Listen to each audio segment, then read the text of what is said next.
Hello, 50,000 മറ്റേ പുള്ളി കൊടുത്തേരി. 20,000 വന്ന് ആ വീട്ടിൽ വന്ന ചേട്ടൻ ആ ചേട്ടനും കൊടുത്തേരി. പിന്നെ ബാക്കി എത്ര പേരുണ്ടെന്ന് വെച്ചാൽ അവർക്ക് അക്കൗണ്ട് കൊടുത്തു വിട്ടേക്ക്. തികയാണ്ട് വന്നാല് ബാക്കിയുള്ള പാവപ്പെട്ടവരൊക്കെ അവിടെ നിർത്തിക്കോ, ഞാൻ വന്നിട്ട് കൊടുക്കാം. ഒരാളുടെ നിന്നും കൊടുത്ത കാശ് തിരിച്ചു മേടിക്കണ്ട കേട്ടാ. ശരി എന്നാല്. ആൾക്കാർക്ക് വരും കാശ് കൊടുക്കണ്ടല്ലോ, 50-60 കണക്കാണ് പറയണ്ടല്ലോ. നമുക്ക് പോയി നോക്കാം. മടുക്കുത്ത കഴിച്ചിടൂ.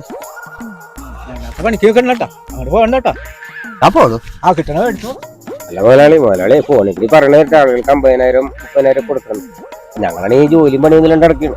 അപ്പൊ എന്തെങ്കിലും ഞങ്ങൾക്ക് കിട്ടിയ വലിയ ഉപകാരം വരും. എന്തെങ്കിലും കിട്ടിയാലും കൊള്ളാം. ധാരാള ജോലിയും പണിയില്ലാണ്ടിരിക്കല്ലേ.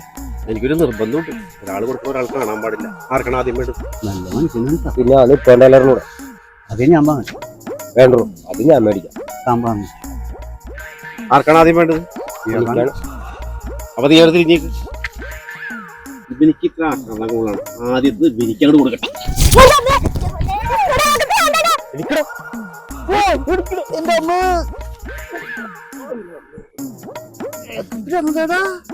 എന്താണ് ഒരു ഒച്ചേട്ടത്?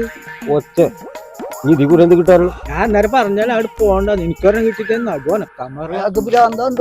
വെറും ഭ്രാന്തല്ല, 3 ഭ്രാന്താണ്.